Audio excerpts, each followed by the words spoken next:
Hey guitar fan, what's going on? It's Nate here and welcome to another, I don't know if I can call this an easy song lesson, but it's an easier song lesson. This is like the ultimate party song if you're over 50 years old, but it's a great song to have in your arsenal if you want to do any kind of cover band stuff or any, if you ever want to show up or play at any parties or anything like that. Sweet Caroline by Neil Diamond. And what we're going to do is just go through what chords are used, what strumming patterns are used, and then I'll go through kind of an easy version of this song, the easiest possible with a capo because the song's in the key of B. And then we'll do a version with just bar chords or mostly bar chords. And then we'll do a version that's more true to like the electric guitar part that's going on in the actual recording. And if you have trouble with any of the basics that are going on here, like strumming, timing, or bar chords, go to guitarfam.com, create your complimentary account where you'll be able to access the first module of all of our premium courses, like the Strumming Doctor if you have trouble with your strumming or timing, and the Bar Chord Masterclass if you need help with bar chords. And we now have premium monthly and annual membership options available for you too. One more thing before we get started, we have full jam tracks and the chord charts available for you on guitarfam.com, so make sure to go download those. You'll have a lot more fun learning this one as you go. So let's go over the easiest version of the song. The easiest way to play this is going to be with a capo, and it's going to be on fret 2. And since the song's in the key of B, we could think about it like that, but it's easiest to think about it if you're playing it this way, as if it's in the key of A major. So it would be in the key of A major, and the key of A major is spelled A major, B minor, C sharp minor, D major, E major, F sharp minor, and G sharp diminished. And the first thing we're gonna do is just go through what chords you need. That way you can concentrate on these chords. If some of them are new to you, then we'll go over the strumming patterns. All right, let's just go through the chords in the order in which they appear. You can start with the E, that little intro, and then you have an A, just a regular A major, and an open D major. The next chord that pops up is an A6. You can make just a regular A and put your pinky down on the 2nd fret of the high E string. Make sure to leave the low E string on. Another way to make this, if you don't feel like squishing your fingers all the way up, is just bar the top or the highest 4 strings, the thinnest 4 strings on the 2nd fret, and that'll give you an A6. The only other 2 chords we need are a C sharp minor, and I'm saying this as if we're in the key of A, as if this had no capo on it, right? In reality, this would be a D sharp minor. So, all right, and then same bar chord shape for a B minor. So if you don't know that bar chord shape, it's just an A minor shape. Move it up 2 frets for the B minor, put a bar down across, and just play the 5 strings of the low E string out. And then same thing, move it up 2 more frets for a C sharp minor. Again, if you need help with this, with bar chords at all, go to guitarfam.com and start going through the Bar Chord Masterclass. That'll help you a lot. But those are the only chords, 6 chords we need for this entire song, so that's great. And we'll get into the bar chords, like the bar chord version and some triad stuff like that, once we've made it through the whole song as far as strumming patterns, chord progressions within each section and all that stuff. Okay, so if you know those chords, great. If you know them but you can't switch between them quickly yet, that's one thing you're going to want to do. Just take any 2 adjacent chords in the chord chart for the song and work on switching in between them. For instance, the first 2 chords are E and A. And one thing that really helps me, I start on the E, and then my index finger stays on this G string, and I move up to an A chord. I play my A chord like this. And then my D, to switch to my D, my index finger stays on that same string, that G string on the same fret. So it's kind of my guidepost. And that's a really big help when switching between, because you're going to see there's some pretty quick changes on the chorus of the song, so you need to be able to switch between those quickly. But that's step number 1. Take some time, get the chords down, and be able to switch between them pretty quickly. Okay, the strumming pattern for the song is pretty standardized and pretty generic. I just play standard 8th notes the entire time, but I do dress it up. So instead of just playing this, I go on the 1 and I go do some lower strings, like the lower 2 or 3 strings, depending on which chord I'm playing. And then for 2 and, I play the higher strings. And same thing for beats 3 and 4 of each measure. So you end up with this kind of that really helps the feel of the song, and it kind of makes it sound like a drum kit, like kick, snare, kick, snare. So that's what I would work on. And you probably noticed that I was adding in a swing fill there too. And that's really critical for this song. And if you can't do that yet, that's okay. Just play quarter notes. Just play quarter notes just to be able to get through the whole song and have fun playing with it, right? So start there with just quarter notes. Ignore the 8th note strumming patterns I have in the chord charts. But if you can keep up with the 8th notes and the swing feel of things, do that, because that'll make the song sound like it should. And if you need help getting a swing feel down, go to guitarfam.com again and go through the Strumming Doctor course there. That'll help you with that. But here's how I would do this. I would make sure I can switch between the two, like any two adjacent chords really well in the chord chart. And then I would just put any one chord on and practice my strumming. And slow it down if you need to.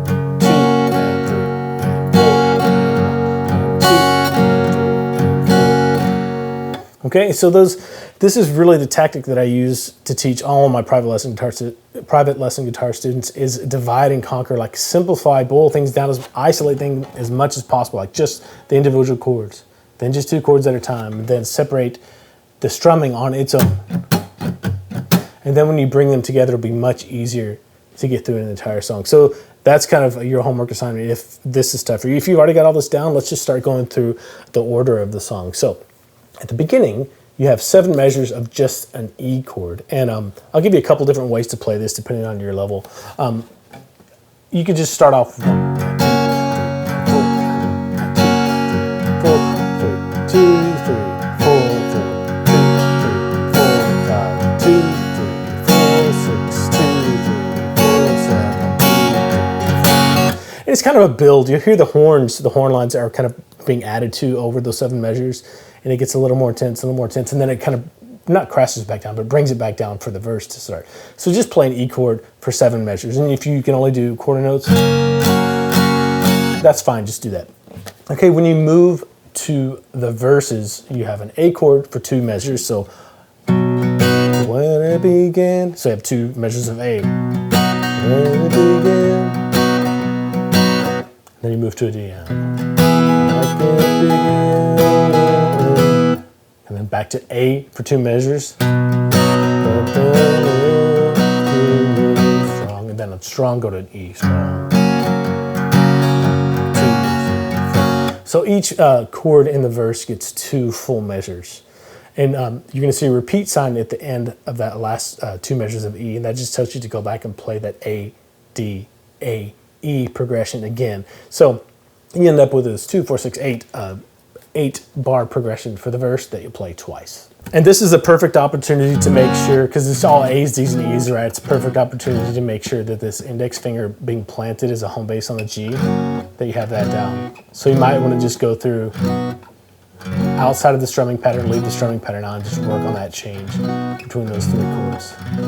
But that's it for the verses. The second verse is the exact same. And I can't believe you made me sing on this. I apologize. Anyway, going to the next part of the song, it's just a pre-chorus, and the hand touching and reaching out, touching me, touching you. Don't worry, Chelsea's singing on the jam track. I am not. It's just 2 measures of A, and you can just keep the same strumming pattern going here if you want. And again, I'm going 1 and 2 and 3 and 4 with that swing fill, and then I go to an A6 for 2 measures.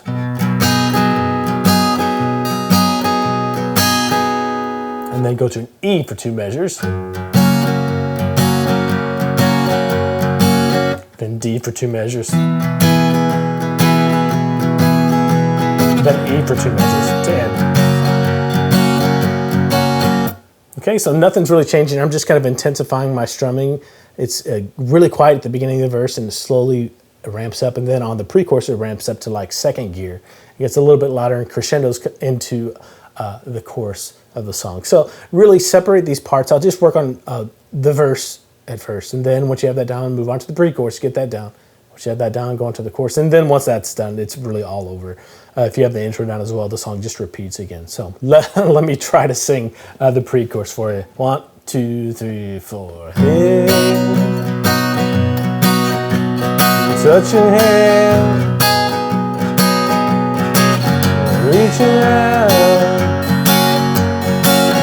touching me, touching you. And I have a little crescendo, get louder and louder as it goes into the chorus there. All right, on to the most challenging part of the song, I think, is the chorus, and the energy comes up here and you strum a little bit harder and dig in, right? So you have a measure of A, and then 3 measures of D,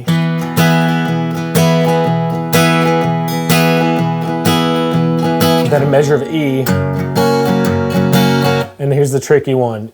For the next measure, you have 2 beats of E, and you have to keep your hand going the whole time, tick, tick, no matter what. So you have 2 beats on an E, so 1 and 2, and then just 1 beat of D, 3, and then back to an E for 1 beat, 4. Okay, so 1 and 2, and this is where on the D and the E there, on beats 3 and 4, I kind of abandon my bass snare strumming pattern. I just go. And feel free to hit just quarter notes there too. That sounds just as good to me. Okay? But that's something you definitely want to isolate. And slow down.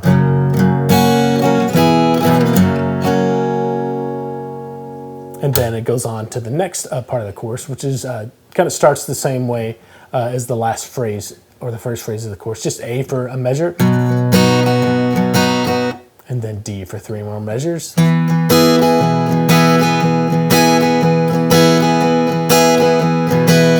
And here's where things kind of go back to I believe they never on wood. In the next measure, you have an E. And all I'm doing is going E for 2 beats, D for 2 beats.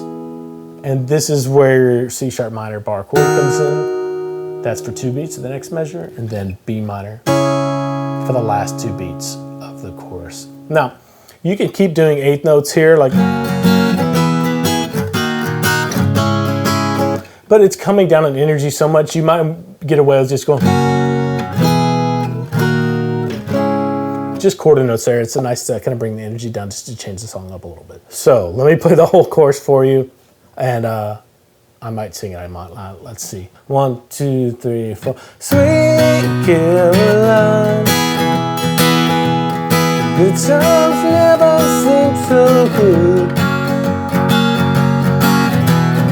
I've been inclined to believe they never would, but now. Okay, that's really the whole song. So you play intro, verse 1, pre-chorus, and then the chorus, and you'll see the words dal segno. That just means to go to the little squiggly mark at the top and measure. It's measure 2, but it's really measure 8 of the song. Go back to that A to start verse 2. Play the exact same thing for verse 2, pre-chorus 2, and chorus 2 again. And then once you get to the end of chorus 2, you go back to the intro of the song. So just play 7 measures of E again. I won't sit here and make you listen to me play 7 measures of E, but you get the idea. And then you go into chorus 3, which is kind of a split chorus. It cuts off early. It just goes through Sweet Caroline.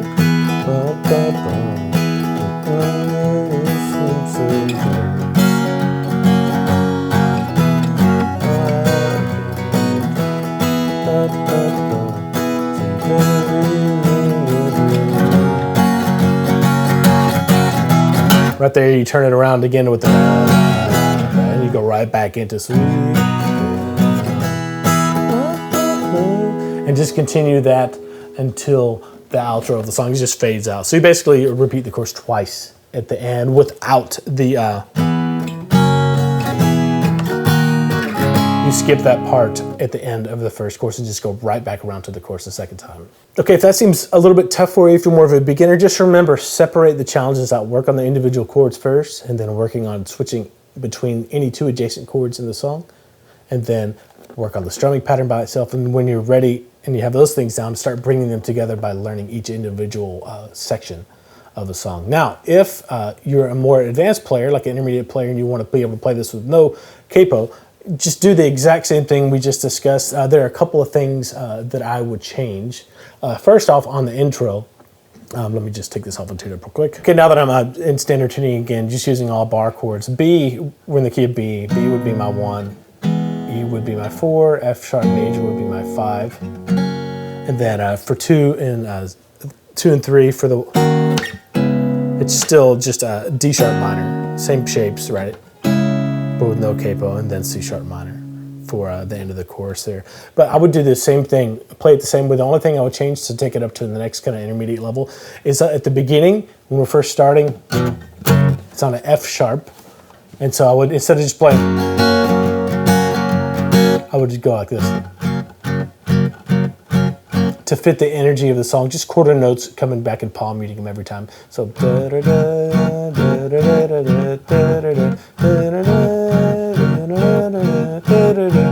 right, instead of just going. So that's one change that I would make. So I'll just go through the progressions with these new shapes real quick. It starts off on an F sharp for those 7 measures. And then once you get into the verse, you can keep that vibe going. B, then an E, B, F sharp. And that's the chord progression for both verses if you're using bar chords. Now the pre-chorus, it goes to a B.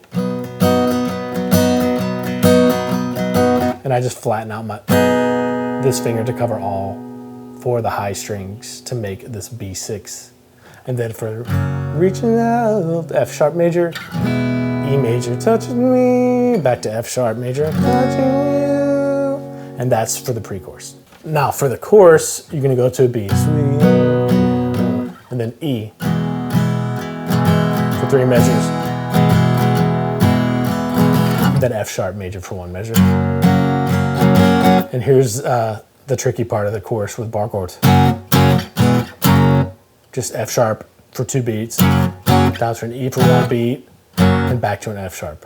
Then that starts over again with that kind of chorus progression, just B for 1 measure, and then E for 1 measure, 3 measures, and then F sharp major, E, and then all the way up here, D sharp major, D sharp minor, sorry, and then C sharp minor. So that's how you'd play the chorus there.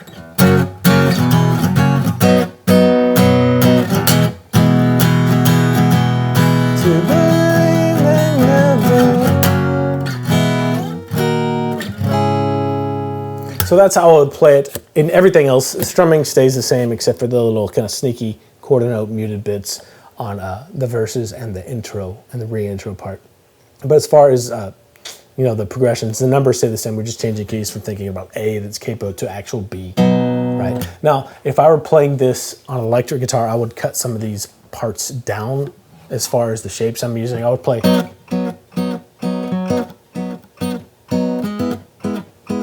I would play a B, but I would play just this little partial shape. And I'm playing an E here. It's the 4 chord, so I can just put these fingers down. I'm using the C shape. And I would just play that real quick. And this is the verse, right? Where to begin?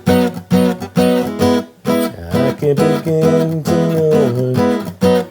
Back to a B. And then an F sharp. I would just use this little partial. Those are the chords that I would use. Those are really the only different ones. I would still use these minor chords, even just the top parts of them, if you wanted to. But I'd probably just grab the whole thing, make a minor 7 maybe. So, and that's really the only different thing that I would do as far as if I was playing on an electric guitar with full band. But I wanted to give you a couple different versions of this, a couple different ways to do the chord voicings, because I know not everyone's going to be playing with a full band. Sometimes you just need something you can strum all 6 strings to, because you're going to be the only guitar there, and you want to have a really good time, a really good sounding party song, right? So you want something that's going to be very full sounding, and that's where I would use either the bar chords or the capoed chords. I would probably use the capo chords just because it sounds a little fuller. And you could keep doing that using the capo chords, but just do the sneaky bits kind of too, right? Where it began.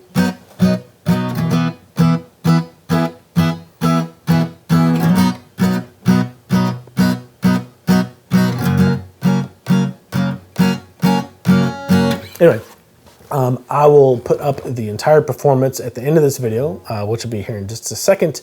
All right, that's it for this one. If you have any questions about this song or any other ones, feel free to email us support@guitarfam.com or leave a comment below this video wherever you're watching. And don't forget to go to guitarfam.com and create your complimentary account to access the first module of all of our premium courses, or become a monthly member or an annual member. Become part of the fam. We look forward to seeing you there.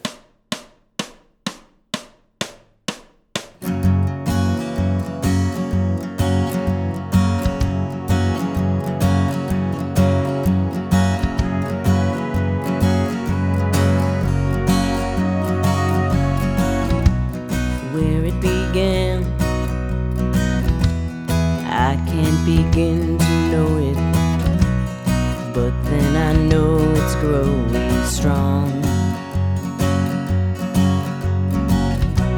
It was in the spring,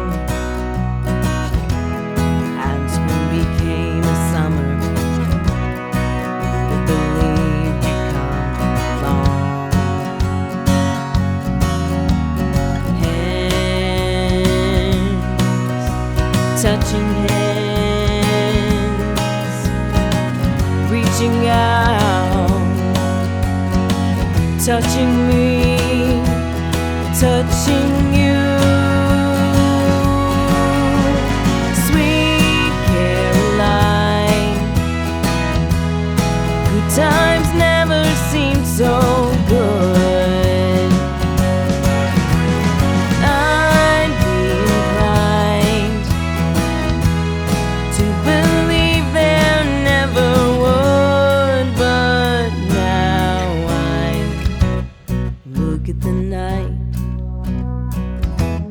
and it don't seem so lonely. We fill it up with only two. And when I hurt, hurting runs off my shoulders. How can I hurt and hold you? One, touching one,